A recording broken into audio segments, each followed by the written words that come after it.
Continuons d'acclamer Jésus-Christ. Nous acclamons notre Seigneur. Nous acclamons notre Père. Venu pour l'adorer, le célébrer. Amen.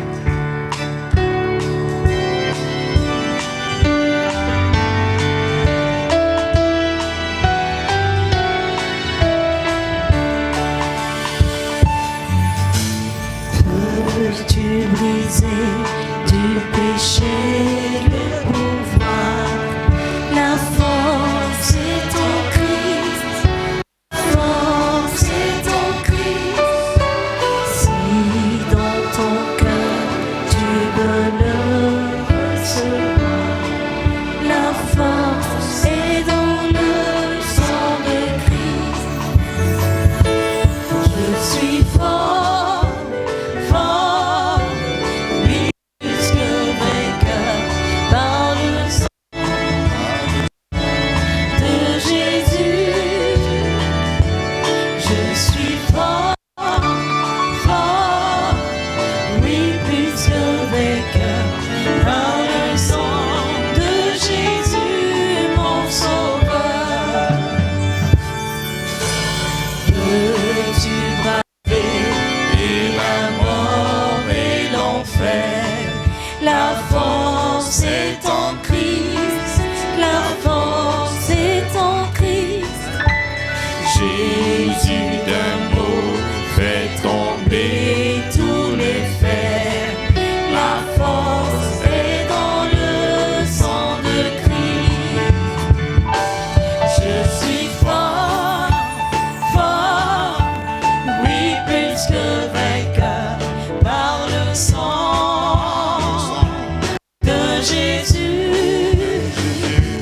Je suis fort, fort, oui, plus que vainqueur par le nom de Jésus, mon sauveur. Veux-tu marcher toujours plus triomphant? La force est en Christ, la force est en Christ. Pour te garder, Jésus est tout puissant. La force est dans le sang de Christ. Je suis fort, fort, oui, plus que vainqueur par le sang de Jésus. Je suis forte, fort, oui, plus que vainqueur par le nom de Jésus, mon sauveur. Veux-tu du ciel t'approcher chaque jour? La force est en Christ, la force est en Christ. Avec Jésus, demeurer pour toujours. La force est dans le sang de Christ. Je suis fort, fort, fort, oui, plus que vainqueur par le sang de Jésus.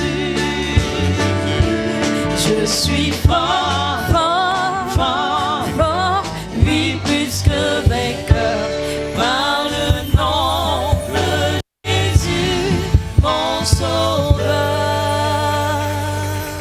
Nous acclamons le Seigneur Jésus-Christ. Oui, je suis fort. Oui, je suis plus que vainqueur par le nom de notre Seigneur Jésus-Christ. Par notre Seigneur, par notre Sauveur, nous sommes forts. Alléluia. Merci d'être là. Merci d'être venu à notre culte de célébration. Nous sommes là pour célébrer notre Dieu. Nous sommes là pour célébrer le véritable Dieu révélé dans la personne de Jésus-Christ. Alléluia. Alors, le dimanche passé, nous étions avec la foi de Samson, qui a commencé à dompter sa chair.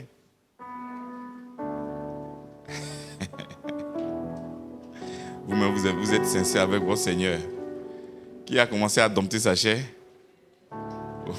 Vous voyez que les amens ne peuvent pas sortir vraiment. J'aime votre sincérité. C'est touchant. Qui a commencé à dompter sa chair? Vous voyez, ils sont fidèles au Seigneur. Hein? Je suis très fier de vous. On sent que les amens ne sortent pas vraiment. Qui a commencé à véritablement dompter sa chair? C'est bien. Le Seigneur est avec vous dans cette démarche. Il va vous aider. Il n'a jamais voulu que vous puissiez compter sur votre chair. Parce que tu ne peux pas vouloir dompter la chair et compter sur la chair. N'est-ce pas? Tu ne peux pas vouloir dompter la chair et puis tu comptes sur la chair pour qu'elle puisse te laisser faire. Non, non, non. On compte sur l'Esprit de Dieu. On compte sur le Saint-Esprit. C'est le Saint-Esprit qui nous aide à dompter cette chair-là. Amen. Donc, même si pour ce mois de février, tu as commencé avec un bon sentiment, j'ai véritablement envie de faire cette expérience-là, dompter ma chair, et que tu as été humilié le premier et le deuxième jour, prends courage. C'est pas facile. J'ai dit, je ne veux pas insulter quelqu'un. Je suis sorti, papa. Tu as frappé en même temps des injures, même que ton maître n'a pas dit aux gens. C'est ce jour-là qui est sorti. Courage. C'est que c'est une vie, c'est une marche avec le Seigneur. Fortifie-toi dans la grâce. Ne dis pas que puisque c'est déjà gâté, j'ai terminé en même temps. Non, non. Tout compte fait, je n'ai pas pu ce mois-là. Le mois-là, ça sera en donnant un autre thème. On va essayer de faire ça avec l'autre thème. Non, non. Chaque matin, j'ai dit, il faudrait que nous puissions nous exercer. Tu vois, chaque matin, quand tu te réveilles, essaie de t'exercer. Je sais que moi-même, là, ma chair aime parler mal. Par le Saint-Esprit, je ne veux pas parler mal. Par le Saint-Esprit, je ne parlerai pas mal. On est d'accord? Et essaie d'être dans des environnements assez simples pour ne pas que cette chair-là puisse véritablement parler. Alléluia. Hein? Essayons de faire cet exercice-là, s'il vous plaît. Mettons la parole de Dieu en relief dans notre vie. Essayons de vivre. Il faudrait que nous puissions réaliser la portion qui dit que la parole de Dieu est une lampe, une lumière. Amen. Il faudrait que nous puissions réaliser ça. Ne venons pas seulement à l'église, on écoute la parole de Dieu, on dit Amen et on n'essaie vraiment pas de vivre avec cette parole-là. Vivons la parole. Amen. Essaie, même si tu es tombé, le Seigneur même a déjà prévu, ça dit 7 fois le juste tombera, 7 fois il va mais essaie de tomber. Amen. Désormais, je viens à l'heure au culte, c'est 9 heures, c'est un challenge. L'Esprit de Dieu doit gagner cette fois-ci. Je vais venir tôt à l'église. Amen. Tu peux te donner ce challenge-là et tu comptes sur le Saint-Esprit. Alléluia. Alléluia. Et c'est comme ça. Et tu vas voir que au fur et à mesure, toi-même, tu vas commencer à aimer ce nouveau mode de vie-là. Est-ce que je peux continuer vous? Hein? Le Saint-Esprit est un gentleman. Il ne viendra pas t'obliger. Il coopère avec toi. Il faudrait que toi-même, dans le sous-sol de ton cœur, que tu puisses vraiment expérimenter ça. Il faudrait qu'il y ait en toi cette volonté manifeste de pouvoir changer. Mais si pas cette volonté manifeste-là, le Saint-Esprit ne pourra rien faire. J'ai dit que le Saint-Esprit ne vient pas pour te zombifier. Il collabore avec toi. Il te donne la force. Il te donne la capacité. C'est vrai que j'essaie à chaque fois de fouiller, de puiser pour vous expliquer des choses que vous comprenez déjà. Parce que si on te demandait de venir à 9h pour prendre au moins 10 millions à l'église, tu n'as pas besoin de prédication. Tu n'as pas besoin que le pasteur te dise qu'il faut dompter. La chair sera domptée. La chair même, elle-même, elle sera prête, même si tu es dormi, elle va te réveiller l'horloge spirituelle. Tu as un cassat à aller prendre et tu vas te lever. Tu vas mettre le réveil à 8h, mais tu seras surpris que ton esprit va te réveiller avant le réveil. Pour montrer que la chair en alerte. Amen. On peut le faire, on peut y arriver. Donc nous ne le faisons pas pour des gains terrestres, mais nous le faisons pour le royaume, nous le faisons pour notre Seigneur. Pas derrière, on a toujours des récompenses. Alléluia. Aujourd'hui, nous allons voir Jephthé et voir ce que Jephthé va nous apprendre. Alléluia. Ce que Jephthé va nous apprendre, il faudrait mettre aussi en pratique, s'il vous plaît. Ce n'est pas parce que nous avons laissé Gédéon qu'on ne va plus parler de Gédéon, enfin, que sa foi ne va pas nous impacter. Tout ça, nous cumulons. la foi de tous ces prophètes-là et nous marchons avec. Vous comprenez? On ne dit pas, bon, on a fini un Samson, on a fini un temps, dans cette semaine-là, on ne va plus dompter notre chien, on va commencer. Non, ce n'est pas de ça qu'il s'agit. Amen. Je lis la parole. Là, je suis en Juge chapitre 11, à partir du verset 1er jusqu'au verset 40. Juge, lorsque je suis en train de lire, que j'entends beaucoup de bruit, là, ça me déconcentre. Donc, on cherche ensemble Juge, chapitre 11, à partir du verset 1er au verset 40. On peut aller? Très bien. Jephthé, le Galadite, était un vaillant héros. Il était fils d'une femme prostituée.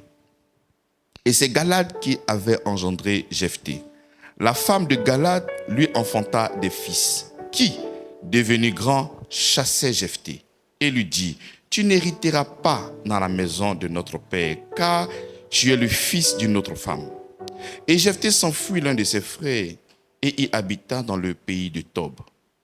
Des gens de rien se rassemblaient auprès de Jephthé et ils faisaient avec lui des excursions. Quelque temps après, les fils d'Ammon firent la guerre à Israël. Et comme les fils d'Ammon faisaient la guerre à Israël, les anciens de Galad allaient chercher Jephthé au pays de Tob. Il dit à Jephthé: viens, tu seras notre chef et nous combattrons les fils d'Ammon. Jephthé répondit aux anciens de Galad: n'avez-vous pas eu de la haine pour moi et n'avez-vous pas chassé de la maison de mon père? Pourquoi venez-vous à moi maintenant que vous êtes dans la détresse? Les anciens de Galad dirent à Jephthé: nous revenons à toi maintenant, afin que tu marches avec nous, que tu combattes les fils d'Ammon, et que tu sois notre chef, celui de tous les habitants de Galad. Jephthé répondit aux anciens de Galad: si vous me ramenez pour combattre les fils d'Ammon, et que l'Éternel les livre devant moi, je serai votre chef. Les anciens de Galad dirent à Jephthé: que l'Éternel nous entende et qu'il juge si nous ne faisons pas ce que tu as dit. Et Jephthé partit avec les anciens de Galad. Le peuple le mit à sa tête et l'établit comme chef. Et Jephthé répéta devant l'Éternel à Mitzpah toutes les paroles qu'il avait prononcées. Jephthé envoya des messagers au roi des fils d'Ammon pour leur dire: qu'y a-t-il entre moi et toi, que tu viennes contre moi pour faire la guerre à mon pays? Le roi des fils d'Ammon répondit au message de Jephthé: c'est qu'Israël, quand il est monté d'Égypte, s'est emparé de mon pays, depuis Ammon jusqu'à Jabok et au Jourdain. Rends-le maintenant le bon blé, de bon gré. Jephthé envoya de nouveau des messages au roi du fils d'Ammon pour lui dire: ainsi parle Jephthé, Israël ne s'est point emparé du pays de Moab, ni du pays des fils d'Ammon, car lorsque Israël est monté en Égypte, il a marché dans le désert jusqu'à la mer Rouge, et il est arrivé à Kadès. Alors Israël envoya les messagers au roi d'Édom pour lui dire: laisse-moi passer par ton pays. Moi, le roi d'Édom, n'y consentis pas. Et il envoya aussi au roi de Moab qui refusa. Et Israël resta à Kadès. Puis il marcha par le désert, tourna le pays d'Édom et le pays de Moab, et vint à l'orient du pays de Moab. Il campait au-delà de Arnon, sans entrer sur le territoire de Moab, car Arnon est la frontière de Moab. Israël envoya les messagers à Sihon, roi des Amoréens, roi de Hesbon, et Israël lui dit: laisse-nous passer par ton pays jusqu'au lieu où nous allons. Mais Sihon n'eut pas assez confiance en Israël pour le laisser passer sur son territoire. Il rassembla tout son peuple, campa à Jahat et combattit Israël. L'Éternel, le Dieu d'Israël, livra Sion et tout son peuple entre les mains d'Israël, qui les battit. Israël empara de tout le pays des Amoréens établis dans cette contrée. Il s'emparait de tout le territoire des Amoréens. Puis Arnon jusqu'à Jabok, et depuis le désert jusqu'au Jourdain. Et maintenant que l'Éternel, le Dieu d'Israël, a chassé les Amoréens devant son peuple d'Israël, est-ce toi qui aurais la possession de leur pays? Ce que ton Dieu Kémosh se donne à posséder, ne le donnerais-tu pas? Et tout ce que l'Éternel, notre Dieu, a mis en notre possession devant nous, nous ne posséderons pas. Vaut-tu donc mieux que Balak, fils de Tispor, roi de Moab, a-t-il contesté avec Israël? On lui a fait la guerre. Voilà 300 Israël habitent à Hesbon et dans le pays de son ressort, à Oréo, et dans les villes de son ressort, et dans toutes les villes qu'ils sont sur les bords de Arnon. Pourquoi ne les lui avez-vous pas enlevé pendant ce temps-là? Je ne t'ai point offensé, et tu agis mal avec moi en me faisant la guerre. Que l'Éternel le juge. Sois aujourd'hui juge entre les enfants d'Israël et les fils d'Amon. Le roi et les fils d'Amon n'écouta point les paroles que Jephthé lui fit dire. L'esprit de l'Éternel fut sur Jephthé et traversa Galad et Manassé. Il passa à Mitzpé de Galad.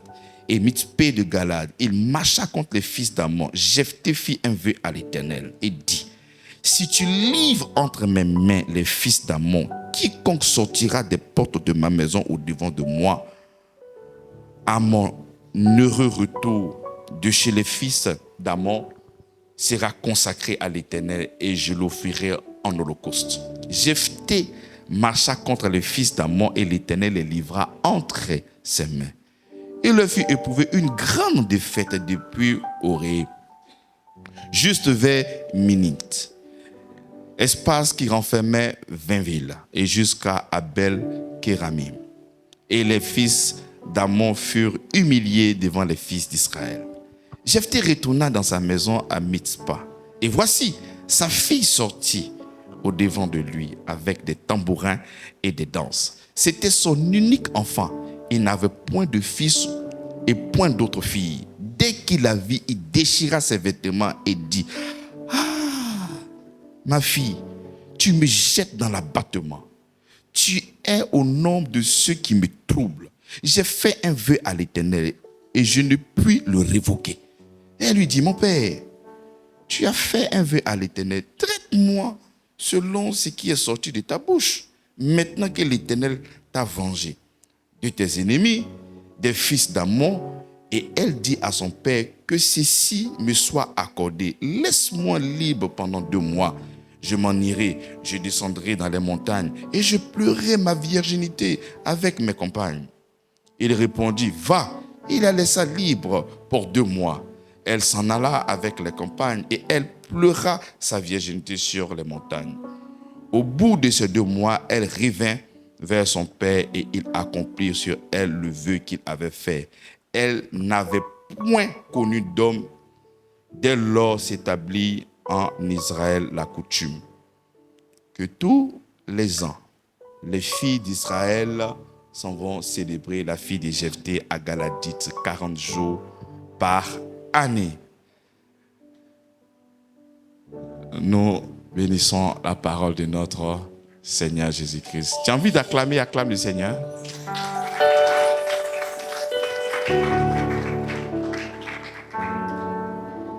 Aujourd'hui, ce message est un message d'encouragement. Un message d'édification pour un homme et une femme qui traversent des périodes sombres, des périodes difficiles, des périodes compliquées.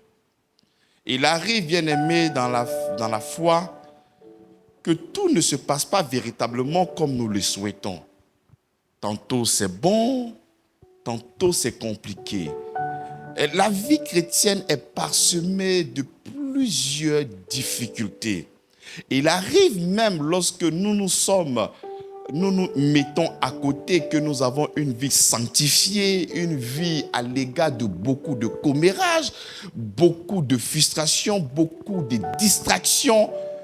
Mais notre vie qui semblent contradictoires, des complications ça et là. C'est l'histoire de Jephthé, un homme de foi. Jephthé qui était guerrier, un vaillant héros. Bien qu'il soit un vaillant héros, que le ciel donne un bon témoignage de ce qu'il est. Il est quoi? Un vaillant héros. Mais nous voyons l'histoire du vaillant héros qui est taché de quelque chose. Il est le fils d'une prostituée. Et étant un homme de foi, le fait qu'il soit né d'une femme prostituée n'a pas empêché Jephthé d'atteindre sa destinée.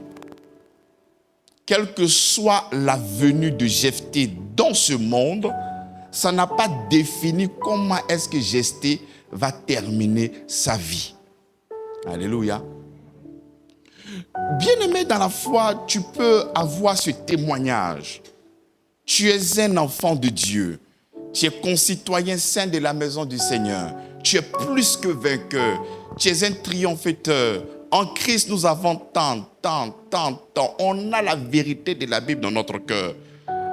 Par moments, il y a comme un mauvais témoignage qui tâche un peu notre vie. Par exemple, la Bible témoigne que Jephthé était quoi? Était un vaillant héros. Mais de l'autre côté, il est mentionné qu'il était le fils d'une prostituée. Et vous allez voir qu'est-ce qui va suivre après avoir nommé que sa mère était comment? Était prostituée. C'est comme ça que tu peux avoir ce témoignage-là venant du Seigneur. Mais il y a une tâche sûrement dans ton témoignage ou dans ton histoire. Une tâche qui fait que tu as peut-être honte. Tu es peut-être rejeté par certaines personnes. Parce qu'à cause de cette naissance, parce qu'il est sorti d'une femme prostituée, il a été rejeté par sa famille. Il a été spolié. Ils l'ont chassé. Pourquoi? Parce qu'il est né d'une femme prostituée. C'est comme ça que toi, la Bible dit que tu es plus que vainqueur. Et tu peux être aussi, avoir cette petite honte dans ta vie parce que tu es né aussi d'une femme prostituée. Ou bien tu es né d'un père sorcier ou un père occultiste. Ou tu es né dans un environnement qui n'est pas favorable à la société. Tu peux naître d'un deuxième bureau ou d'un troisième bureau. Tu n'es pas né d'une relation normale. Comme si ton père est allé avec une femme et ils ont désiré cet enfant-là et tu es venu au monde. Tu peux entendre dans les coulisses que toi, tu es né d'une manière accidentelle. Et ces choses-là peuvent te froisser à l'intérieur de toi. Même si ton père et ta mère ont déclaré que toi, tu es né d'une manière accidentelle, lorsque le Seigneur était en train de mettre son esprit en toi, il ne l'a pas fait d'une manière accidentelle. Il l'a fait d'une manière intentionnelle parce qu'il sait qu'au travers de ta vie, il y a des choses qu'il serait en train de faire. Tu peux naître avec des défauts parce que je n'ai pas un père. Et parce que je n'ai pas un père, je transporte quelque chose dans mon cœur, une frustration qui m'empêche d'évoluer. Et tu peux déclarer que parce que je n'ai pas un père, il y a des choses que je n'aurai pas. Bien-aimé, c'est un mauvais concept. Même si tu n'as pas un père et que tu es né d'une femme prostituée, que tu n'as pas de père, j'aimerais te faire comprendre que Dieu est ton père. Et lui, il n'a pas démissionné. Si un homme peut démissionner, mais lui, Dieu, il n'a pas démissionné. Jephthé vivait là-bas avec son père. Sa mère n'était pas là, mais Dieu a pris la forme de sa mère dans sa vie au nom de Jésus-Christ. Donc tu peux être aussi un homme, tu es né sans mère. La mère n'est pas là. Ou le père n'est pas là. Et ça crée en toi cette frustration. Ça crée en toi ce rejet. Pendant que les mères sont en train de se réunir avec les enfants, tu n'as pas ce Tu n'as pas ce privilège. Donc en toi, il y a des blessures. En toi, il y a des rejets. Mais laisse-moi te faire comprendre, même si tu n'as ni père, même si tu n'as ni mère, Dieu créateur du ciel et de la terre est ton père. Et cette chose-là ne peut pas t'empêcher de pouvoir atteindre destinée. Même si tu es l'enfant d'un deuxième bureau, mon père est chrétien, ma mère, il est parti sortir avec une prostituée, deuxième ou troisième bureau, je suis le fruit d'un péché. Ton père peut pécher, ta mère peut pécher, mais toi quand tu nais, tu ne nais pas péché, tu nais ayant la possibilité d'accepter le Seigneur Jésus-Christ afin de pouvoir changer aussi ton histoire.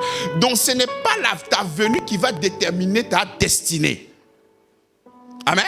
Et même quand tu vas encore lire l'histoire de Jephthé, même sa femme légale, nous n'avons pas vu le nom des enfants de sa femme qui est légale. On a vu le nom de l'enfant dont la mère est comment?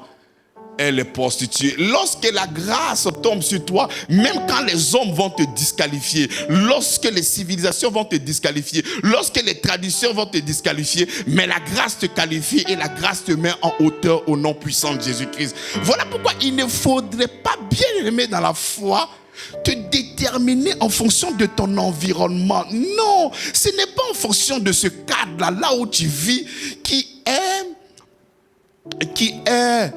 c'est pas ça qui va définir ton futur. Non. Mais en fonction de cette foi manifestée en Jésus-Christ. Il t'a appelé quoi? Vaillant héros. Donc tu mets dans ton cœur que tu es vraiment un vaillant héros. Lorsque nous prenons Juge, chapitre 11, verset 1er, Jephthé le Galadite est un vaillant héros. Il était fils d'une femme prostituée et c'est Galad qui l'avait engendré. Donc, avec cette frustration, avec cette étiquette qui était sur lui, c'est l'enfant d'une femme qui est prostituée. Et qu'est-ce qui va se passer? La femme de Galad qui enfanta ses fils, qui devenit grand chasseur. Je vous ai plusieurs fois ici dit que je ne crois pas à la fidélité de quelqu'un qui n'a pas l'argent. Je ne crois pas à la fidélité de quelqu'un qui est tout petit. Ah non, il est humble. Je ne crois pas à l'humilité de quelqu'un qui n'a pas l'argent. Parce que tout compte fait, qu'est-ce que tu peux faire? Tu n'as pas l'argent, tu es obligé d'être humble. Ou bien, tu es obligé d'être humble, mais tu es obligé d'être humble. Tu n'as pas l'argent, tu ne fais pas, on te marche dessus. Ah non, c'est parce que je suis humble que je marche comme ça. Non. La Bible fait comprendre ici, lorsque les enfants de la femme de Jephthé ont quoi? Ont grandi. Mais pourquoi, lorsqu'ils étaient petits, ils n'ont pas chassé? Ils ont attendu lorsqu'ils ont... Mais pour qu'ils aient la force, tu vois. Donc, tu vois, lorsqu'ils ont laissé Jephthé vivre en ce moment avec eux, ce n'est pas par amour. C'est pas parce que non, ils avaient pardonné, ils peuvent rester. Non. C'est parce qu'ils étaient faibles. Mais lorsqu'ils ont grandi, on dit, toi, tu ne vas pas rester ici. Il faut foutre le camp. Donc, avant de responsabiliser quelqu'un, il y a quelqu'un qui vient dans ta vie. Oh non, grand-père. Il y a des gens, même papa, mais c'est petit, il veut t'appeler pépé. Il n'y a pas de problème. Mais il ne faut pas croire. Il faut attendre qu'ils se rendent dans leur gloire avant de croire en ça. Parce que souvent, c'est le déchargement qui peut faire que la personne est humble. Non, je peux faire ci. Non, je peux faire ça. Je serai avec toi. Non, je vais faire ci. Mais quand tu vois cette personne-là grandir, quand tu vois cette personne-là devenir riche, ah non, mais tu n'es pas venu pour placer les chaises, mais pasteur. Mais attends, sois sérieux quand même. Hein? Tu ne peux pas te permettre de me dire ça, pasteur. Hein? Tu ne peux pas. Pasteur, un peu de sérieux. C'est pas ce que vous faites. Ah, Jésus. Je vivais dans les années 2002, non. J'étais chez mon frère et on était avec un autre grand frère. Et la servante, quand elle a un problème, quand elle voit, il s'appelle Gimi, Elle appelle tonton. Et tonton, j'ai un problème. Il faut aller régler le problème pour moi. Dès que le problème finit, Gimme. Mais Gimme, tu es où? Quand elle est coincée, elle appelle comment? Elle appelle tonton. Parce qu'il doit aller régler le problème. Quand le problème finit maintenant, et un gars à l'église ici, tous les jours, c'est pasteur. Et je dis, t'as un problème, il dit papa. Il dit, ah, à quel moment papa l'a activé dans ta bouche? C'est père, je lui ai demandé quelque chose. Ne croyez pas à la fidélité de quelqu'un qui n'a pas l'argent. C'est des usurpateurs. Ce ne sont pas des personnes qui sont vraies. Donc ici, la personne grandit. La Bible dit, la femme de Galate qui enfanta des fils, qui, devenu grand, chassait Jephthé et lui dit, tu n'hériteras pas dans la maison de notre père, car tu es fils d'une autre femme.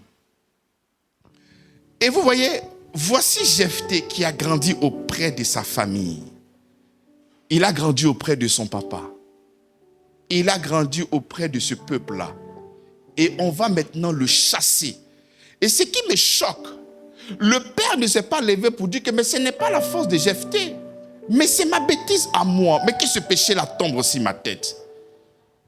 Parce que qu'est-ce qu'il a fait? Est-ce que cet enfant l'a demandé de venir au monde? Ce n'est pas lui qui a demandé de venir au monde. C'est moi qui suis allé m'amuser. Et il est le fruit de moi, mon péché. Donc vous ne pouvez pas le juger. Déjà, lorsqu'on chasse, sa mère n'est pas là. Pour dire qu'elle va défendre son enfant. Bien aimé, il va arriver dans ta vie. Tu es sûrement peut-être dans un problème et tu ne vois aucune personne te défendre. C'est parce que le Seigneur Dieu créateur du ciel et de la terre a décidé d'être ton défenseur. Même si tu ne vois personne à gauche, tu vois personne à droite, tu dis, hey, qui va me défendre? Voici des choses qu'on rencontre sur toi en longueur de journée. Qui va me défendre? Même quand tu penses sur le Père qui va me défendre, le Père n'est pas là. Ou tu penses que ta mère va te défendre, la mère n'est pas là. Ou tu penses que peut-être les oncles vont te défendre, personne ne va te défendre. Même les enfants, ils ont vécu avec lui, ils ont grandi. Peut-être parmi eux, quelqu'un va te défendre pour dire que c'est notre frère. Aucune personne ne l'a défendu. Pourquoi? Parce qu'en ce moment, c'est le Seigneur lui-même qui s'est levé pour pouvoir défendre cet enfant-là. Que tout le monde te chasse, que tout le monde te méprise, mais moi, Dieu, je suis avec toi. Ce que j'ai déclaré sur ta vie, que tu es un vaillant héros, ces choses-là vont s'accomplir si tu as le regard fixé sur moi. Donc voici Jephthé qui est là, qui est chassé. Et lorsque nous sommes chassés en ce moment-là, qu'est-ce que nous faisons? Nous sommes abattus. Oh Seigneur, ma vie est une série d'échecs. Je vais d'échec en échec. Oh Seigneur, comment est-ce que je vais faire? Et en ce moment, qu'est-ce que nous faisons? Nous ne faisons que nous lamenter. C'est ça ou c'est pas ça? La Bible dit au verset 3, et Jephthé s'enfuit loin de ses frères. Il n'a pas cherché à vouloir se battre. Tout comme fait, tu ne peux pas te battre contre toute une famille. Il n'a pas cherché à revendiquer sa place. Mais la Bible nous fait comprendre que Jephthé s'en allait. C'est comme ça que, bien aimé dans la foi, il peut arriver à un moment où on estime que toi, ta place n'est pas ici. On estime que toi, tu n'es pas digne de rester parmi nous.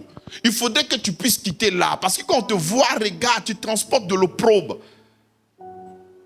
Si les gens ne veulent pas te voir, les gens ne veulent pas t'accepter, les gens ne veulent pas réaliser que tu es aussi un enfant de Dieu et que les gens veulent te chasser, là, vas-y, bah.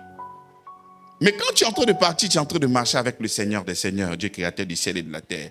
Sortir d'une famille et aller dans un endroit où tu ne sais pas. La Bible déclare qu'il partait à Tob. Et à Tob, qu'est-ce qu'il y avait à Tob? Il y avait seulement que des détracteurs, des gens qui n'ont pas une bonne vie, des faux types, peut-être même des braqueurs. C'est eux qui étaient là-bas.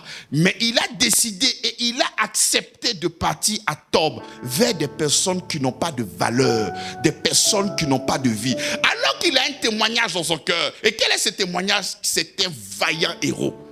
Bien aimé, lorsque tu transportes Dieu dans ton cœur, quel que soit le lieu où toi tu es arrivé, les choses là tu vas les dompter au nom puissant de Jésus-Christ.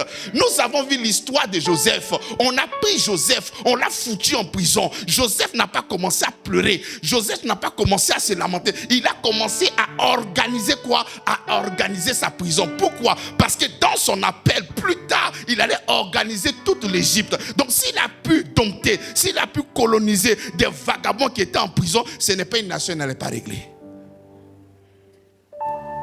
Donc quand Jephthé sort de ses parents et il part à Tob, là-bas il y a des gens de moins que rien. Et c'est là-bas qu'il arrive et il commence à être leur chef.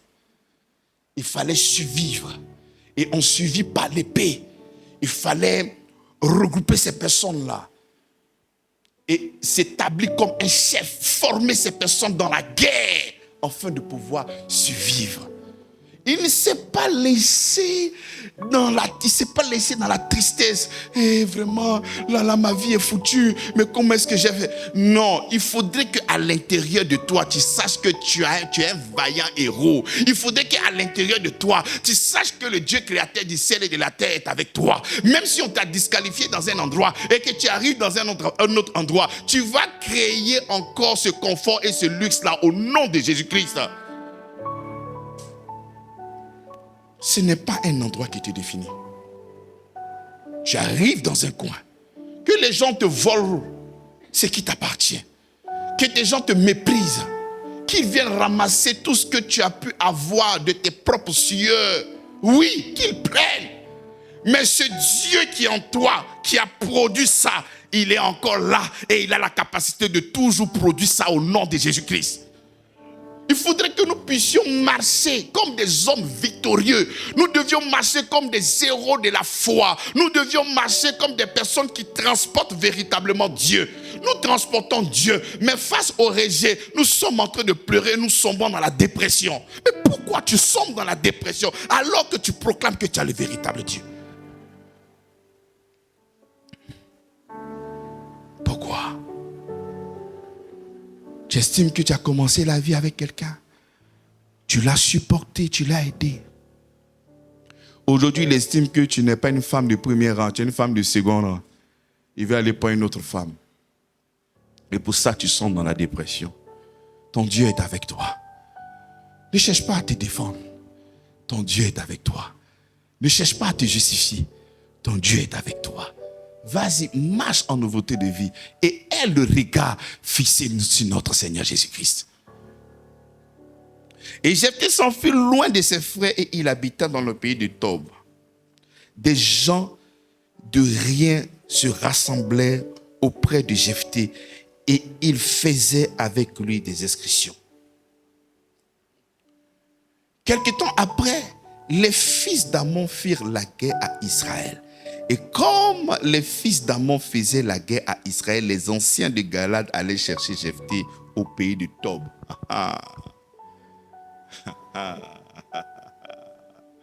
Ah là là, bien-aimé, les gens vont te dire que tu n'as pas de valeur. Tu es dans une entreprise, toi tu n'es que le moins que rien. Toi tu es nul, toi tu ne fais rien. Et on va te chasser. Les mêmes personnes qui t'ont chassé là, ils vont chercher à t'appeler. Parce qu'ils vont reconnaître que tu transportais la grâce de Dieu. C'est parce que tu étais là que les ennemis n'arrivaient pas. Mais depuis que tu as quitté cet endroit-là, nous sommes perturbés. Depuis que toi tu n'es plus dans ce lieu-là, nous sommes inquiétés. Il faut qu'on aille te chercher et les gens viendront te chercher. Ils viendront faire allégeance. Et quand ils viendront te chercher, non, ce n'est pas pour hériter de l'héritage du Père, mais c'est pour hériter de toute la nation. Parce que là, ils étaient en train de conserver un bien qui appartenait au Père Galate. Non, tu ne vas pas hériter de la bénédiction de notre Père. Pourquoi? Parce que tu es le fils d'une prostituée. Mais lorsqu'il revient, il ne revient pas pour l'héritage du Père, mais il revient pour l'héritage de toute la nation. Voilà pourquoi j'ai dit que tu es un père qui est à l'œuvre. J'ai dit que tu es un père qui est à... J'ai dit que tu es un père qui est à... J'ai dit que tu as un père qui est à... Que les gens disent que toi, tu n'es pas digne d'être une femme. Le gars qui est en train de dire ça là, il va regretter ça. Parce qu'il va te voir en train de fonder un foyer avec son patron.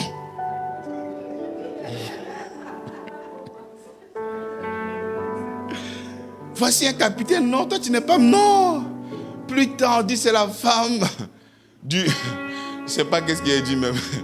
Du dernier cri de... Après le président, c'est lui.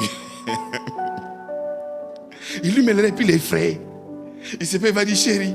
Il ne sait pas s'il va dire patronne. Il est là et puis pèse ses moyens. Il est là et puis tremble. Il dit, hé Seigneur, qu'est-ce qui s'est passé dans ma vie? Pourquoi je n'ai pas pu reconnaître la grâce? Oh, la grâce est déjà partie. Ce n'est plus seulement que tes biens qu'elle va gérer. Elle va gérer toute une nation.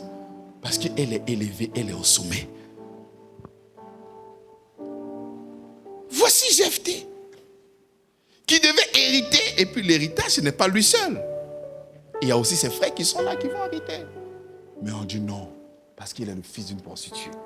Et voici le fils d'une prostituée qui ne va pas hériter seulement de l'héritage de son père, mais qui sera le chef sur tout Galade. Waouh! Waouh!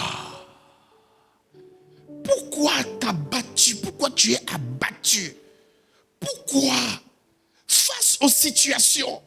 Non, je marche ma vie, je suis dans une vie chrétienne, je ne fais pas certaines choses, mais regarde comme ma vie est compliquée, je m'abstiens, je fais ci, je fais ça, il y a des choses que je ne pratique pas, je me sanctifie tous les jours, mais pourquoi ma vie est compliquée? Mais bien aimé dans la foi, lorsque tu as une grande destinée, ta vie ne sera que compliquée. Plus la grandeur, plus ta destinée est grande, il faudrait que tu saches qu'il y aura aussi mais des conflits à la hauteur de ton appel. Mais qui a dit qu'on est vaillant héros? Un vaillant héros, c'est celui qui a combattu, qui a remporté des victoires. C'est pour ça qu'on déclare qu'il est vaillant héros. Toi, tu veux être vaillant héros sans combattre. Lorsque tu vois que des choses commencent à se compliquer, tu es fui. Non! Ça, quand on dit tu es plus que vainqueur là, c'est parce que tu as terrassé des lions. C'est parce que tu as terrassé des démons. C'est parce que tu as terrassé des jaloux. C'est parce que tu as terrassé des ennemis. C'est parce que tu as triomphé de tous ces ennemis. Et tu as crié victoire. Mais voici maintenant sur le champ où tu vas proclamer et tu vas hisser le nom de victorieux. Lorsque les défis arrivent, toi tu commences à fuir. Pourquoi tu fuis? Pourquoi tu fuis? Je vous ai dit, bien-aimés dans la foi, ce qui précède la gloire, ce sont des coups. Le nom de Jésus est élevé au-dessus de tout nom. Mais avant que ce nom-là soit élevé, qu'est-ce que nous avons vu avant la croix? On a vu des coups. On dit qu'il était Belzébul. On l'a insulté, on l'a maltraité, on l'a trahi. Tout ce qui était comme mauvais, Jésus-Christ l'a fait quoi? Il l'a subi. C'est pour ça qu'il a reçu le nom le plus élevé au-dessus de tout autre nom. Donc, ce qui annonce la gloire, c'est quoi? Ce sont les difficultés. Ce sont les difficultés.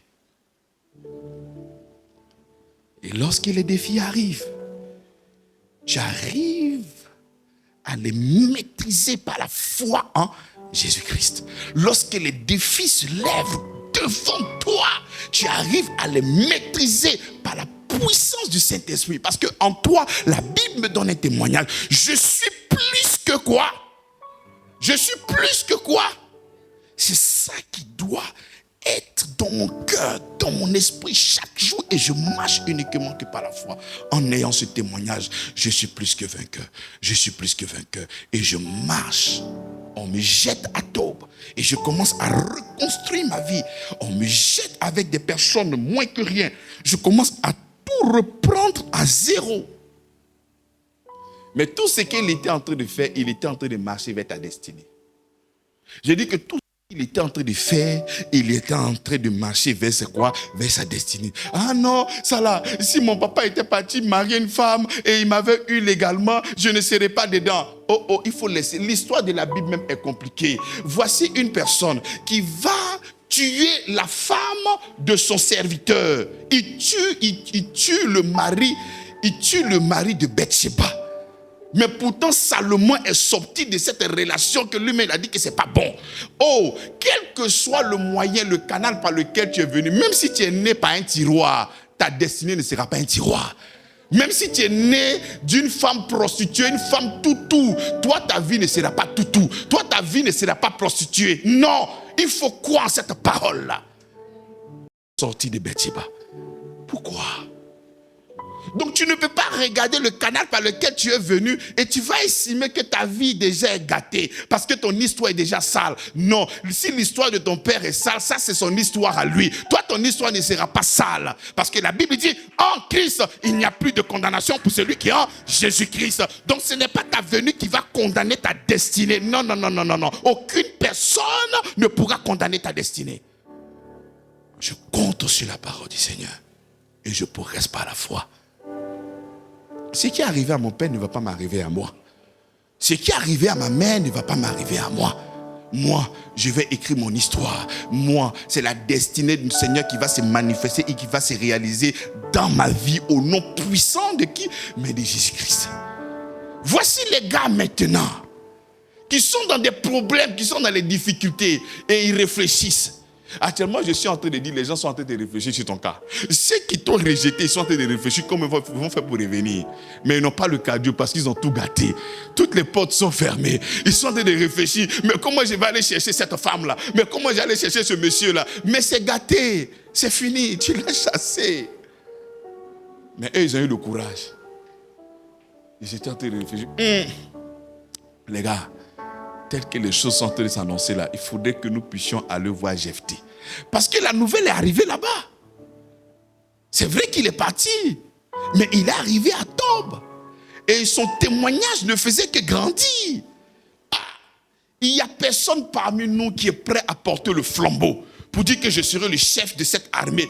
Allons-y, on va battre les fils de, comment on appelle, d'Ammonites. Non, il n'y avait aucune personne et tous étaient des flegmatiques, des peureux.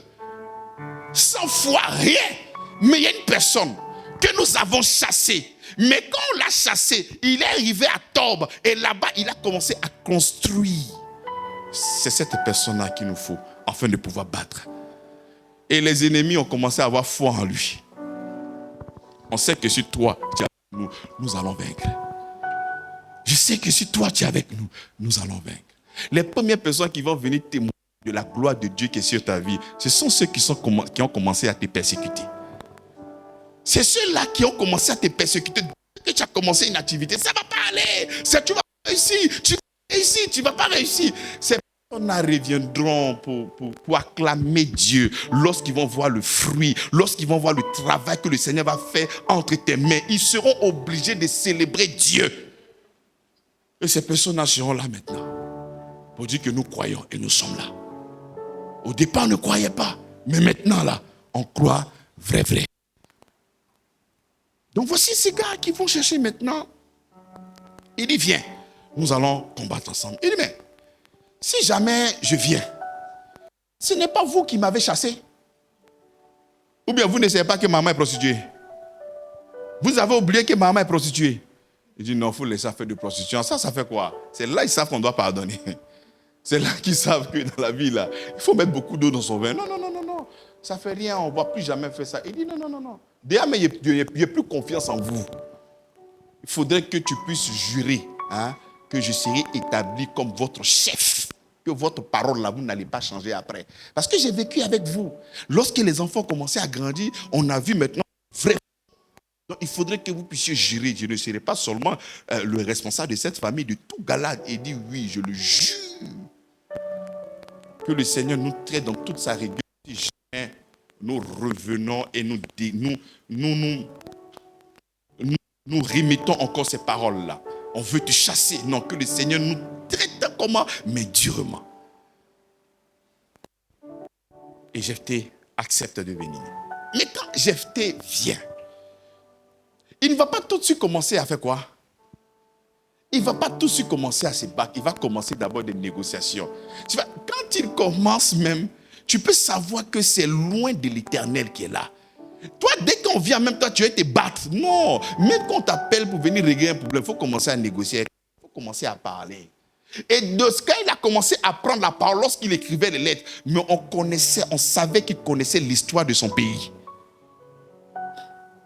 Parce que les gens voulaient lui faire comprendre que c'est vous qui avez fauté, c'est vous qui avez fait ci, c'est tout à fait normal que nous puissions reprendre notre propre territoire. Mais quand il a commencé à défendre, quand il a commencé à relater les faits depuis qu'ils sont sortis de l'Égypte, donc tu vois que quelqu'un qui connaît et qui maîtrise l'histoire de son pays, c'est vrai qu'il est le fils d'une prostituée, mais cela ne l'a pas empêché de connaître l'histoire de son pays. Ceux qui sont nés dans une relation claire et nette et propre, ils ne connaissaient pas l'histoire là. Ils n'étaient pas des vaillants héros. Donc ce n'est pas ta venue qui va déterminer ton futur et ta destinée. Ça, je le dis. Parce qu'il arrive par moments où nous sommes conditionnés par des échecs du passé. Non, laissez le passé au passé. Il faudrait maintenant aller en avant. Parce que le Seigneur est avec toi. Et quand tu comprends l'histoire de Jephthé, tu comprends que quand il est parti à Tob, c'était une formation pour lui. Mais toi, tu ne vois pas les défis, les challenges qui sont dans ta vie comme une formation. Toi, tu vois ça comme Dieu t'a abandonné. Tu vois ça comme tu vois ça comme Dieu ne se soucie plus de toi. Mais c'est une formation. Parce qu'il faudrait que le Seigneur puisse t'équiper. Il faudrait que tu aies de la matière. Il faudrait que tu sois accompli comme un homme prêt à toute éventualité. Et pour être conditionné, mais on n'est pas conditionné dans l'enfantillage. On n'est pas conditionné dans l'amusement. On est conditionné dans des batailles assez rudes pour se former un caractère, pour se former et de pouvoir diriger une troupe. Donc le fait qu'il rentre déjà en discussion, on voit quelqu'un qui est instruit, on voit quelqu'un qui est élaboré, on voit quelqu'un qui a de la matière. Il a été vraiment juge. Parce que Dieu se reposait sur les juges afin de pouvoir gérer Israël avant l'avènement des rois. Alléluia. Et c'est comme ça que le Seigneur a commencé à opérer. La deuxième facette, ce qui a fait que Jephthé a une grande renommée en ce qui concerne la foi, n'est pas basé sur ce que nous venons de dire. Bien vrai que nous avons une maturité, nous arrivons à prendre des ingrédients pour notre maturité, mais ce qui a fait que le témoignage de Jephthé a pris de l'ampleur, c'est que lorsqu'il était en train de prier, quand il a fini les négociations et les fils d'Ammoni ne voulaient rien savoir, la Bible déclare que l'Esprit de Dieu le saisit. Et il est rentré où ça en guerre. Et il a fait une promesse, une déclaration. Il dit, Seigneur, si tu livres ses ennemis entre mes mains, la personne qui sortira de chez moi, je te donne ça en sacrifice. Wow. Wow. Dieu ne lui a rien demandé. Dieu ne lui a rien. Depuis Genèse, depuis Juge chapitre 11, la Bible a déclaré qu'il est vaillant. Le Seigneur ne lui a rien demandé. Hein? C'est pour ça qu'on est pressé souvent. Seigneur, je vais faire ci, je vais faire ça pour toi. Il n'y a pas de problème. Mais ce que tu as dit là, il faut que tu puisses accomplir. Jephthé. Hey, Jephthé, tu es un champion. Il dit, celle qui va sortir, la personne qui va sortir de chez moi, là, Seigneur, je te donne ça en sacrifice. Il n'y a pas de problème. J'ai compris. Il est là, hein? C'est toi qui parles. Il a fini, tuer tout. Et c'est sa fille qui va sortir le temps pour venir l'accueillir.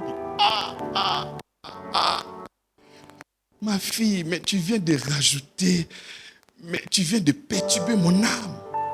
Mais pourquoi? Mais parce que j'ai dit la personne qui va sortir de chez moi, qui viendra célébrer Dieu, cette personne va donner ça à l'Éternel. La Bible mentionne que c'était son unique enfant. Ce n'est pas deux enfants pour dire donner un, il y a rabattu l'autre. Son unique enfant. La profondeur de cet enseignement-là. Dieu ne t'a rien demandé parce que le salut là est basé sur l'œuvre de la croix, pas sur toi.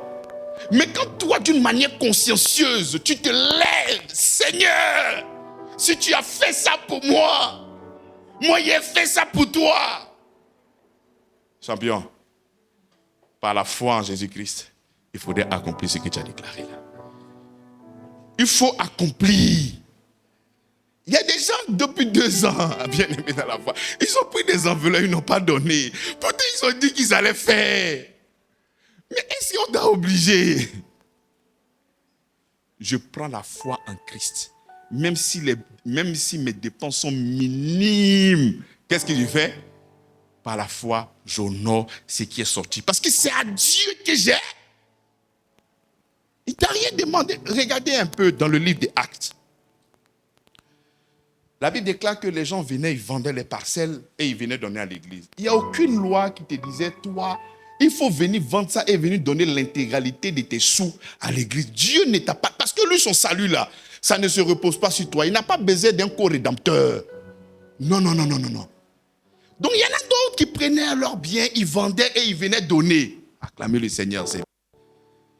Voilà le gars et sa femme, Ananias et sa fille. Il dit, ah Seigneur, bon, nous on vend notre terrain et puis on vient donner tout l'argent. Est-ce que Dieu t'a dit ça? Bon, toi, si tu te lèves, tu dis tu vas vendre. Mais c'est bien. Mais est-ce que tu es obligé de tout donner? Maintenant, toi-même, tu dis encore, je vais tout donner. Et puis maintenant, le moment fatidique arrive. Tu vois maintenant le cassa, tu as fini de vendre. Et puis toi, si tu te lèves, tu viens maintenant et puis tu mens. Toi, c'est ça qu'il a dit. Mais qu'est-ce qui t'a passé la tête pour que tu puisses venir mentir au Saint-Esprit? Donc, nous, ici, l'histoire de Jephthé, Jephthé fait une promesse à Dieu. Il dit, si tu me donnes cette bataille, il ne faudrait pas croire que c'est parce qu'il a dit ça que Dieu lui a donné cette victoire. Non. Non. Tu sais, le livre de Juges, lorsque vous allez commencer du premier, même pas seulement que le livre de Juges, la majorité de toute l'histoire israélite. Israélite est comparé ici comme une épouse et Dieu l'époux. Et à chaque fois, ce peuple-là s'est détourné de Dieu. Elle est partie, elle est une femme, elle était prostituée tout de sa génération. Chaque jour, elle est là, elle est ici. Après, elle laisse Dieu, elle est ici. Dieu qui est le mari là, elle le laisse et puis elle va vadrouiller ailleurs. Et à chaque fois, ce peuple, nous avons vu, même avec Gédéon, la Bible déclare qu'ils font ce qui déplut à Dieu. Et avec Samson, c'est pareil. Même ici encore, c'est parce qu'ils se comportaient très mal. Et ces personnes étaient toujours dans la servitude. Et à chaque fois, Dieu revenait. À chaque fois, Dieu revenait. À chaque fois, il revenait. Parce que c'est son peuple. C'est vrai que les gens se comportent mal, mais il veut aussi sauver ce peuple-là. Mais ils ne passaient leur temps à mal se comporter. Tu vois? Et l'amour de Dieu ne doit pas te donner la force de faire ce que tu as envie de faire sous prétexte que Dieu m'aime trop. Arrêtez de voir la vie chrétienne comme ça. C'est un risque pour ta propre vie. Parce que tu peux être trompé par cet enseignement. Dieu est tellement amour qu'à chaque fois que j'ai fait des bêtises, il va venir me secourir. Et puis tu vas rentrer un jour, tu as pu rentrer à la maison, c'est fini pour toi. Le fil est débranché. C'est fini. Le fil est débranché, on ne peut plus faire marche arrière. Est-ce que vous comprenez, mes bien-aimés? Est-ce que vous réalisez cette parole? Est-ce que vous réalisez cette parole? Et si aujourd'hui, avec la foi de Samson, nous avons dit, je vais assujettir ma chair par le Saint-Esprit en moi, tu arrives devant une situation, il faut laisser faire les chairs, et parler mal, et puis après, non. Il ne faut pas vivre comme ça. La Bible déclare que c'est pour la liberté que Christ nous a affranchis. Lorsque nous sommes en train de parler comme ça, dans votre tête là, c'est toujours Satan. Quand vous voyez Satan, c'est celui qui a venu voler. C'est celui qui a venu voler ma femme. C'est celui qui a cassé mon business. C'est celui qui va venir percer ma pomme pour que c'est quelqu'un qui va me donner la maladie. C'est tout ce que vous voyez. Non. Quand la Bible dit c'est pour la liberté que Christ nous a affranchis là. Quand le diable va vouloir te contraindre d'aller voler, tu vas dire non, je ne vole pas. Ça, c'est une prison aussi. Mais la prison que vous voyez là, c'est la prison comme le diable qui veut me lancer une flèche. Non. Il n'a pas le temps de te lancer une flèche. C'est toi-même qui as te lancé une flèche pour te faire du mal. Lui te convainc à partir de l'intérieur et toi-même tu vas prendre tes pieds pour aller te jeter là où tu ne dois pas partir. Donc quand la Bible dit c'est pour la liberté que nous a affranchis, ne voyez pas sur un seul angle. Tu as une vie, tu dis que tu es dans une vie chrétienne et tu passes ton temps à mentir. Mais tu es en prison. Oui, mais c'est pas que c'est une prison. C'est une prison. Tu es dans ta vie chrétienne et tu passes tout à ne pas être naturel. Parce que tu te mets toujours dans un rôle. C'est un mensonge. Pas normal. Donc je ne peux pas prendre ça. Oh oui, Seigneur, je te promets. Avec la prédication de Samson, je prends la décision maintenant à l'heure occulte. Lorsque tu le dis, la Bible dit, de toi-même, tu ne peux rien concevoir. Notre force, au contraire, vient de lui. Donc tu le mets en avant. Seigneur, je compte sur toi, ayant une bonne volonté de te mettre comme un sacrifice sur cet autel-là. Et le Seigneur maintenant te donne la force de pouvoir y aller. Mais toi, tu t'es réveillé matin. Ah, bon, c'est vrai que j'ai dit, j'allais venir à l'heure, mais mon cher, je suis trop fatigué. Mais non, c'est pas ça la vie chrétienne. C'est pas ça la vie chrétienne. C'est une marche. J'ai dit, c'est une marche. Le pasteur nous a fait comprendre que la vie chrétienne, ce n'est pas j'achète une chaussure. La vie chrétienne, ce n'est pas avoir un nouveau sac. La vie chrétienne, ce n'est pas la foi pour avoir un mari. La vie chrétienne, ce n'est pas la foi pour avoir une femme. La vie chrétienne, ce n'est pas la foi pour... La vie chrétienne, c'est d'avoir la foi. Parce que Christ n'est pas présenté ici. Moi, je vais entrer dans ce lieu-là et présenter l'évangile par la foi en Jésus-Christ. Quel que soit ce que ça va me coûter, moi, je vais venir parler de Jésus-Christ ici. Parce que nous, quand nous avons interrogé la vie de foi de nos prédécesseurs, n'était pas là pour j'arrache mon mariage, j'arrache mon foyer, j'arrache ma chaussure. Oui, ce que le diable a volé, il a volé mon argent. Oui, l'argent. Non, non, non, c'est pas ça.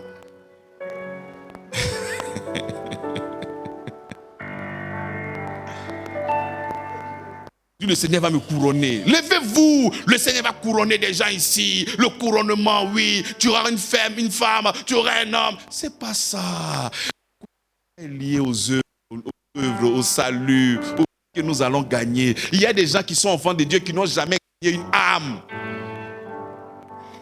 Quel est ton rôle? Quel est ton rôle?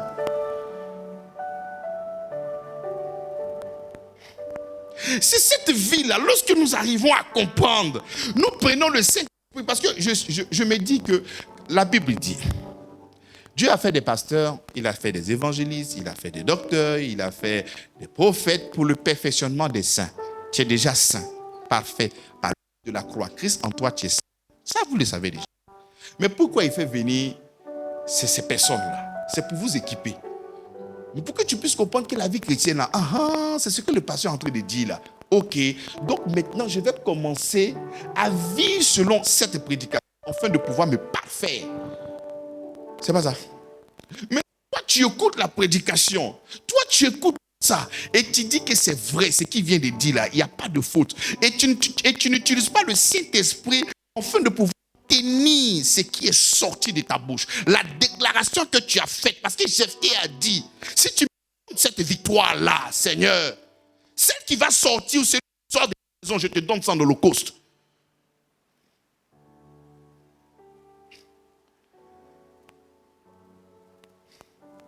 Et il y a la fille de Jephthé même. Non, la fille de Jephthé, ensemble, ce n'est pas...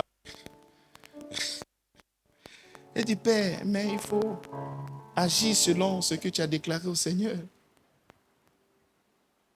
Je vais aller sur la montagne pendant 2 mois, parce que je suis vierge. Je vais aller pleurer ma virginité. Mais il y a des filles dans ça là. Oui, toi aussi, ils doivent moyen ça avant de partir. Donc, ils doivent avoir clair dedans. Je vais aller pleurer ma virginité. Et puis tu pourras donner à Dieu ce que tu as promis. Vas-y, fais-le. Mais accorde-moi seulement que 2 mois. Et puis elle est finie, elle est revenue. Mais toi-même, tu sais. Et moi ici, je sais. Qu'il y a longtemps, tu n'es plus revenu. Tu vois, les gens, ils sont sérieux comme ça. Tu vas les voir, tu dis non, ils allaient revenir. Non.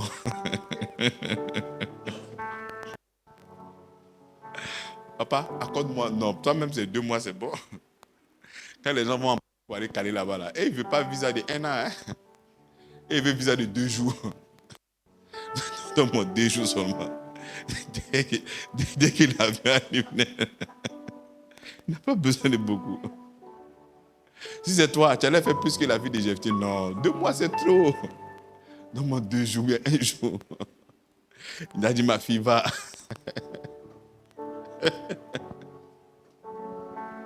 Actuellement, on est en train de la fille de Jephthé encore. Alors, puis. Est-ce que vous savez, Vous savez qui est en face de vous? Le Dieu créateur du ciel et de la terre. C'est lui qui connaît ton cœur. Tu lui dis, Père, je le ferai. Combien de fois vous, là, même souvent pour des marchés, Seigneur, si tu fais ça, je fais ça pour toi. Seigneur, si tu fais ça, je fais ça pour toi. Seigneur, si tu fais, je fais ça pour toi.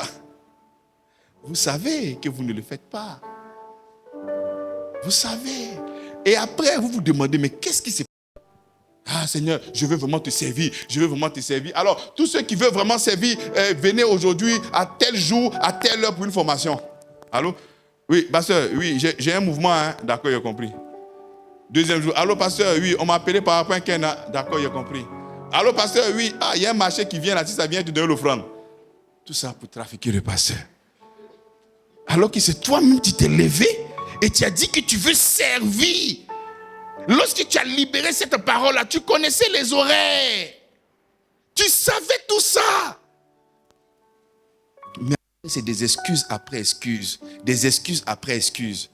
Mais si aujourd'hui, moi, en tant que votre docteur, je me permets avec une facilité d'être absent chaque dimanche, est-ce que j'ai un rendez-vous? J'ai un rendez-vous ici. J'ai un rendez-vous là. J'ai un rendez-vous là. Je pose la question. Est-ce que vous serez heureux d'un tel pasteur? Est-ce que vous serez heureux pour un tel pasteur? Pour votre maturité, il m'a fallu me priver de plusieurs choses. Plusieurs dont je n'ai pas envie d'exposer. Parce que ça, c'est entre le Seigneur et moi.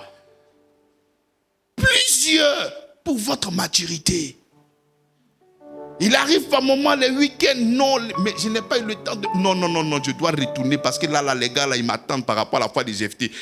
Tu es là, mais souvent, tu es là et puis tu parles sur... Oui, Jephthé. Et puis tu es là, on ne sait pas si c'est un début de folie, mais en train de chercher la maturité pour venir parler au peuple de Dieu. Lorsque tu vas sortir de cette prédication, tu grandis encore en connaissance.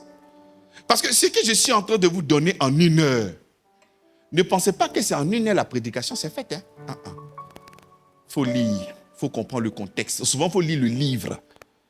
Parce que pour ne pas venir dire des bêtises, pour le respect que j'ai pour vous, là, tu ne peux pas venir dire n'importe quoi. Donc, tu dois méditer.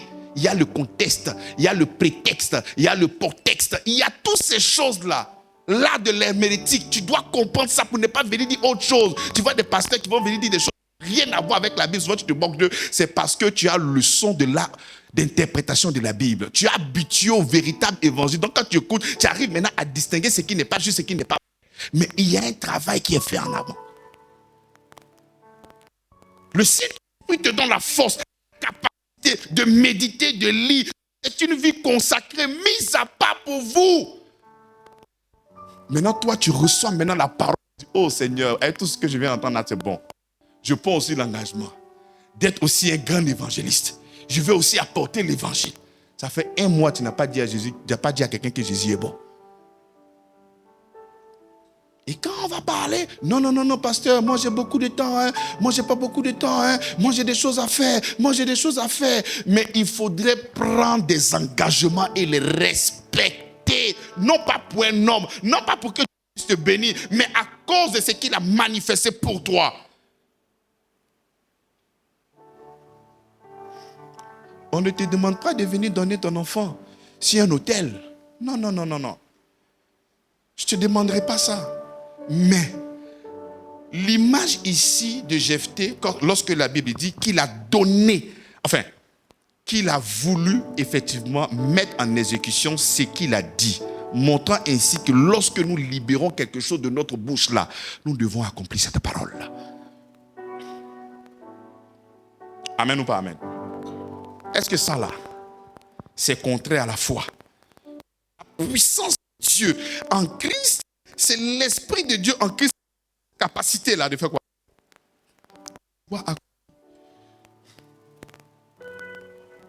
Mais non. Donc, c'est aujourd'hui bien aimé de la foi de Jephthé. Il faut comprendre que lorsque Jephthé dit, je me lève et je fais.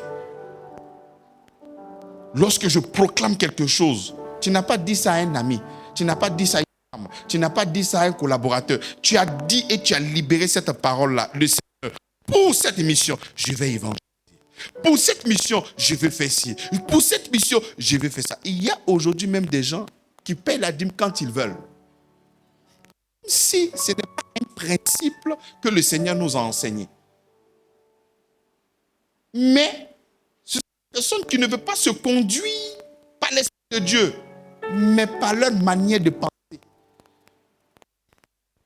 Et ils veulent faire comme ils veulent. Comme ils veulent. Très bien. Si tu ne veux pas donner la dîme, mais fais plus que la dîme. Donne le 15e, donne le 20%, donne 30%, puisque toi tu ne veux pas qu'on dise que toi tu donnes. Donne 40%, donne 100%. Tu peux le faire. Mais quelle motivation quand tu décides de ne plus faire? Ou bien de faire quand tu le veux ou quand tu le souhaites? Qu'est-ce qui se cache derrière?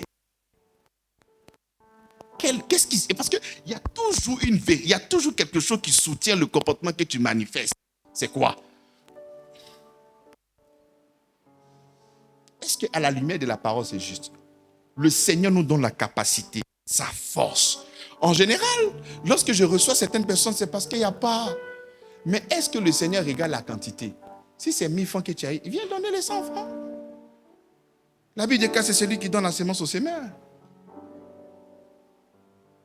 Tu n'as pas besoin qu'on vienne te solliciter. Ah, vraiment, il y a des difficultés à l'église, on aimerait que tu donnes. Non, non, non, non. Ça ne se passe pas comme ça dans une église équipée par notre Seigneur. Non, ça ne se passe pas ici. On n'a pas besoin de ta pitié, on n'a pas besoin de ta sympathie. On n'a pas besoin que tu comprennes d'abord avant de venir faire. Non! Il faut le faire selon l'instruction de notre Seigneur. Abraham l'a fait. Il dit combien de fois est grand celui à qui Abraham a donné la dîme. Là, on est en train de parler de Christ. Regarde comment est-ce qu'il a fait. Et c'est la loi qui a donné la dîme à la grâce. Plus tard, lorsque nous sommes en train de parler de la dîme, c'est en fonction du sacerdoce aaronique. Cette dîme-là que nous avons abolie. Non, non, non, non, non. Mais Abraham, par qui même la dîme est sortie de la loi, c'est lui qui a donné à Melchisédek. La parole de Dieu, il faut donner, tu dis, je ne donne pas. C'est pour la liberté que qui se marie. Je suis libre. Non, ce n'est pas cette liberté-là. C'est cette liberté de faire n'importe quoi et puis je prends la puissance de Dieu pour pouvoir vivre correctement. C'est de ça qu'il s'agit. Ce n'est pas non, les pasteurs sont des voleurs, je leur donne l'argent. Non, ce n'est pas ça. On ne peut pas parler de la profondeur d'une offrande, que ce soit petit, que ce soit grand, c'est pour. Donc on est qualifié. La majorité des personnes même qui vont le dire là, même tu vas voir, ce n'est pas ça. Mais on ne peut pas donner ce crédit. Il faut obéir, mais à cette parole-là. Et le faire avec amour. Lorsque tu prends la décision d'aller évangéliser, pourquoi tu ne le fais pas? Fais-le. Jephthé a dit, Seigneur, si tu fais ça pour moi, moi je vais faire ça aussi. Pour une réponse à ce que tu as fait. Mais nous avons déjà reçu la grâce. Nous avons déjà reçu le salut. Nous avions déjà été adoptés. Donc on ne peut pas venir voir Dieu encore pour dire, Seigneur, si tu m'as donné le travail, je vais te donner l'argent. Tu ne peux pas venir dire ça. Les autres peuvent le faire. Parce que cette grâce-là, ils ont tous espéré. Personne ne l'a eu. C'était réservé à nous. Nous avons reçu cette grâce-là. Donc tu ne peux pas venir voir dans cette dispensation-là, Seigneur, si tu me donnes le travail, moi, il a fait ça. Il t'a déjà tout donné en Christ. Donc il faut le donner par la foi. Parce que ces choses-là vont s'accomplir, non pas à cause de ce que tu as fait, mais à cause de Christ. Toi, tu veux motiver Dieu avec l'argent. Mais je ne sais pas où est le monde. Tu veux motiver Dieu avec l'argent. Tu penses que ton offrande est supérieure à l'offrande de Christ. Non. C'est parce qu'il t'a aimé le premier que tu l'aimes en retour. Aujourd'hui, tout ce que nous sommes en train de faire n'est que la réponse à son amour. N'est pas le déclencheur d'une bénédiction. Non. Parce que la véritable foi va te pousser à agir conformément à l'Écriture. La véritable foi va te pousser à agir conformément à l'Écriture. La véritable foi que Jephthé avait, il dit, je ne peux pas me répandre de ce qui est sorti de ma bouche pour mon Dieu. Je ne peux pas. Ça va me coûter ce que ça va me coûter, mais je dois le faire. C'est ça la foi de Jephthé. Tu dis quelque chose matin, le soir tu changes. Si le Seigneur voulait être aussi instable comme toi, tu penses que tu allais rester là? Tu dis quelque chose le matin, le soir tu chantes. Tu dis à midi ça chante, demain ça chante, tu reviens ça chante, ça chante. Tu es instable. C'est comme ça que même la vie est instable. Et tout ce que tu es en train de faire aussi est instable. Et quand malheur pour toi, l'instabilité pour toi, tu vois quand ton chiffre, ton argent augmente, tu penses que pour toi tu es stable. Pour vous là, c'est quand tu vois que l'argent est régulier, ça veut dire que tu es stable. Non, émotionnellement, spirituellement, tu n'es pas stable. Parce que quand tu dis qu'on ne t'a rien demandé, il y a des gens, par exemple, Seigneur, je fais alliance avec toi. Chaque 1h du matin, j'aime me lever pour prier. La personne ne s'est pas levée, il commence à pleurer. Dieu t'a dit de venir prier à 1h du matin. C'est parce qu'on t'a dit que c'est à 1h que les sorciers se lèvent pour tuer les gens. Donc toi aussi, tu t'es levé, tu dis à partir de 1h, tu vas te lever aussi pour tuer le diable. Et tu ne t'es pas levé à 1h, tu commences à pleurer. Dieu t'a demandé de te lever à 1h du matin. Est-ce qu'il t'a demandé de te lever à 1h du matin? Lève-toi l'heure que tu veux pour pouvoir prier. Même si c'est à 15h, même si c'est à midi, quel que soit, tu pries. Mais toi, si tu t'es levé à 1h, maintenant 1h, tu dis, hey Seigneur, il faut me comprendre, il y a sommeil. C'est quoi ça? Un jour, j'ai vu une vidéo sur TikTok, j'ai riche qui a fait casser mon téléphone. Le gars, il a donné rendez-vous au Seigneur à 1h, un peu tard. Donc, il était fatigué, il était en train de prier. Ah, Seigneur, je te bénis. Je te donne une voiture. Il est fatigué, c'est plus ce qu'il va dire. je te donne une voiture. Et puis après aussi, tu vas m'adorer. Et puis, c'est arrivé un coup comme ça. Donc, le Seigneur, c'est un Père. Il nous comprend. C'est un Père. L'adoration là doit venir d'une manière comment naturelle. Il ne t'oblige en rien. En rien. Mais c'est la foi qui nous pousse à poser des actions. Ce n'est pas une obligation, c'est la foi. Parce que la foi, elle est agissante. C'est la foi qui nous pousse à agir. Sinon, Dieu ne t'oblige à rien. Le salut ne se repose uniquement que sur lui. Mais la véritable foi en lui va te pousser à aller évangéliser. Va te pousser à poser des actions conformément à la foi. Conformément aussi à la parole de Dieu. Ah non, non. Donc, si tu comprends que la foi de Jephthé, c'est de tenir véritablement parole lorsque quelque chose sort de ta bouche, mets en application. Et pour finir, ce qui est bon avec notre Dieu, même si hier tu étais dans l'erreur, tu étais dans la fausseté, au son de cette prédication, commence à aligner ta vie sur la vérité. Arrêtez de dire des choses. Arrêtez de dire des choses que vous ne pouvez pas faire. Tais-toi, il faut te taire. Arrête de dire ça. Et c'est Dieu comme ça. Je sais que tu es trop content, tu es convaincu que tu vas faire quelque chose, tu lèves, tu dis et tu fais. Sans pression aucune. Ne vous créez pas des adversités inutilement. Il y a des gens eux-mêmes qui se créent des adversités. Ils se créent des adversités eux-mêmes. Tu te lèves, tu dis au Seigneur, Seigneur, fais et puis tu ne fais pas. C'est devenu un amusement pour toi. Non, je suis sur la grâce. Non.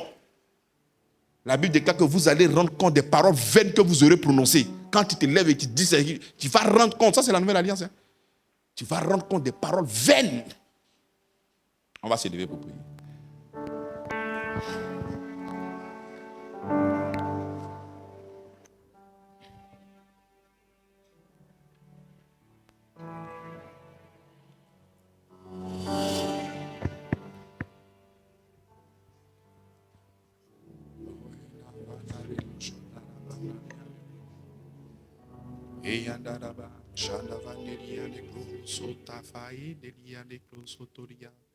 Nous allons prier le Seigneur. Notre difficulté, présentement peut-être le chemin est parsemé de beaucoup de difficultés.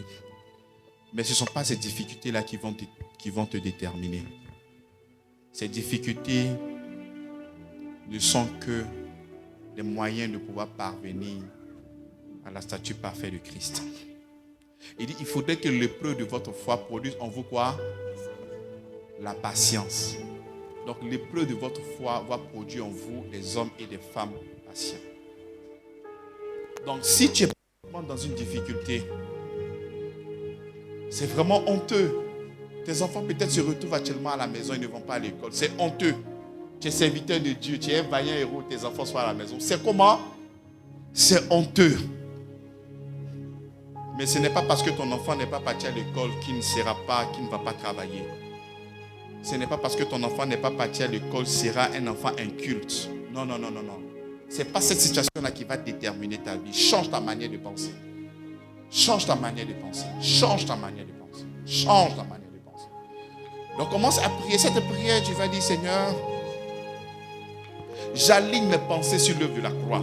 Je n'aligne pas mes pensées sur les difficultés auxquelles je suis confronté. J'aligne mes pensées liées à l'œuvre de la croix. Ensemble, prions le Seigneur.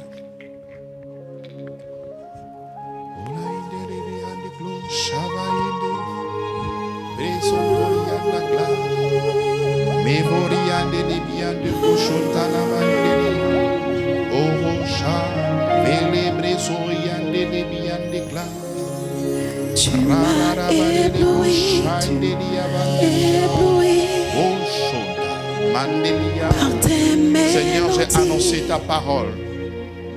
Tu m'entoures J'ai annoncé ta parole, d'un Seigneur. chant Nous nous alignons, d'amour, non pas en fonction de nos chant de difficultés, mais en fonction délivrance, de ta parole, en fonction de l'œuvre de la croix, devant mes en fonction de ce ailes, que tu as fait pour nous à la croix de toutes mes Golgotha. craintes et toutes mes craintes s'enfuient.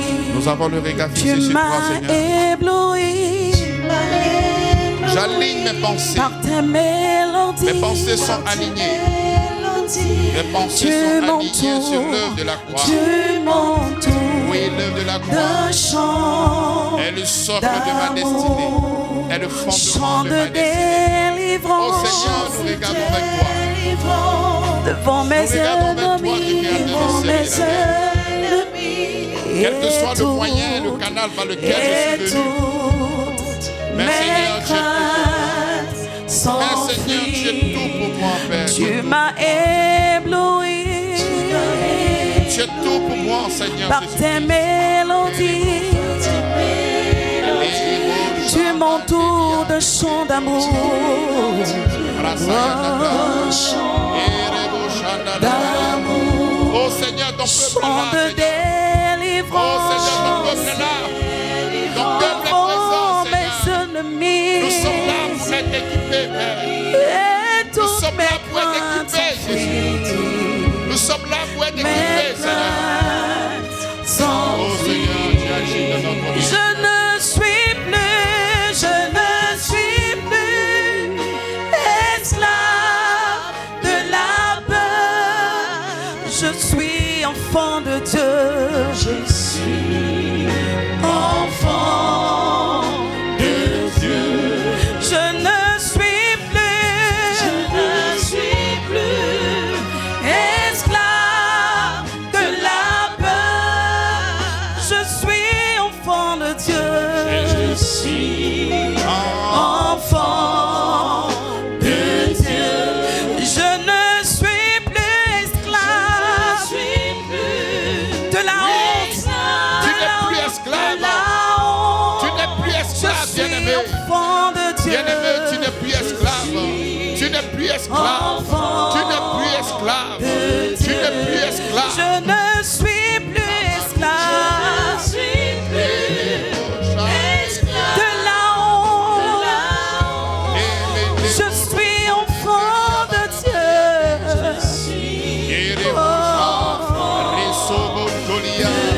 Non, je ne suis plus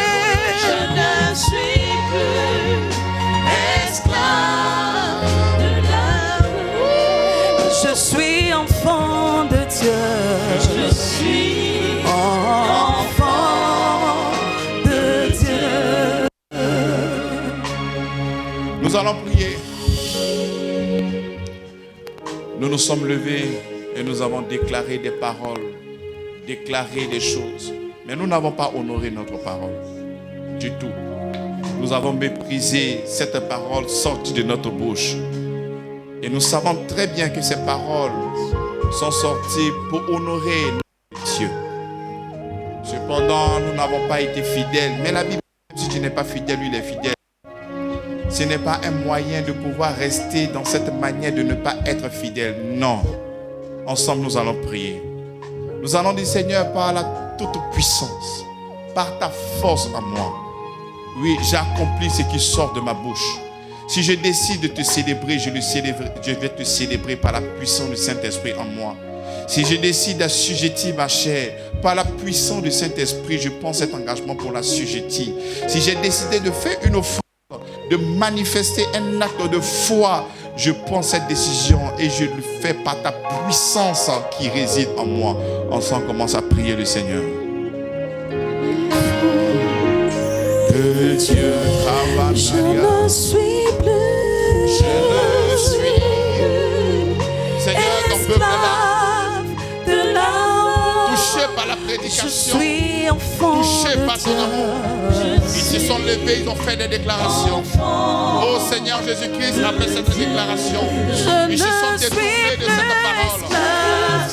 Mais Dieu, créateur du ciel et de la terre, nous savons que tu es amour. Nous savons que tu es bon. Je suis Et enfant malgré de que nous Dieu. sommes détournés de cette parole, mais tu as été toujours là. Tu as été toujours là pour nous faire du bien. Prenons Je ne suis plus esclave. de pouvoir agir conformément à ta parole. Je suis Oh, enfant Seigneur, de nous soumettons à ta Dieu. parole. Nous nous soumettons à ta parole. Nous nous soumettons à ta parole, Père. Nous nous Je soumettons à ne ta suis plus esclave. parole. Oui, bien-aimé, tu n'es pas Je esclave. suis enfant Tu n'es de plus Dieu. esclave du péché. Tu n'es plus esclave de la malédiction. Tu n'es pas esclave de l'addiction. Oh, tu es esclave de la justice. Tu es l'esclave de l'amour de Dieu. Tu es l'esclave de la paix, de l'abondance. Devant tes mélodies, tu m'entoures d'un chant d'amour, des chants de délivrance, devant mes ennemis, et toutes mes craintes s'enfuient, mes craintes s'enfuient. Père, merci pour ton amour, merci pour cette parole véhiculée, Seigneur. Et lorsque tu révèles ta pensée à ton peuple, Seigneur, ce n'est pas pour nous juger, c'est pour que nous puissions grandir, afin de ne pas se laisser emporter par tout vent de doctrine, Seigneur. La Bible dit que même quand nous ne sommes pas fidèles, tu es fidèle, raison pour laquelle nous sommes là et nous demeurons toujours dans ta présence, Seigneur. Je sais, du plus profond de moi, que certaines personnes se sont levées par la foi. Ils ont proclamé des choses. Mais la chair est inimitié au sein de celui de l'esprit. La chair ne veut pas accomplir celui de l'esprit. Étant poussés par un zèle, par un amour profond, ils ont pris la décision de parler de toi. Mais la chair ne veut pas. Poussés par l'Esprit de Dieu, ils ont pris la décision de donner le dîme, mais la chair ne veut pas. Poussés par l'Esprit de Dieu, ils ont pris la décision de manifester l'amour, mais la chair ne veut pas. Poussés par l'Esprit de Dieu, ils ont pris la décision qu'aucune mauvaise parole ne sortira encore de leur bouche, mais la chair ne veut pas. Oh Seigneur, c'était poussé par une très bonne intention, une très bonne motivation, mais le conflit émane de cette chair. Mais comme Paul pouvait s'écrier, gloire à Dieu qui nous a délivrés de ce corps de mort. Cette parole se réalise dans la vie de ton peuple, Seigneur. Gloire à toi qui a créé un cadre par l'esprit par lequel nous vivons, afin de pouvoir assujettir cette chair. Seigneur, par ta puissance et par ta force, nous l'assujettissons au nom de Jésus-Christ, afin de pouvoir réaliser ce que notre bouche a dit à ton endroit. Tu ne nous as rien demandé, mais poussé par l'Esprit de Dieu, nous l'avons déclaré. Et si nous déclarons, nous allons l'accomplir. De la même manière, lorsque la parole sort de ta bouche, elle accomplit ce pourquoi elle est sortie. De la même manière, ce qui est sorti de notre bouche, nous l'avons accompli au nom puissant de Jésus-Christ. Amen. Nous acclamons Jésus. Je ne suis plus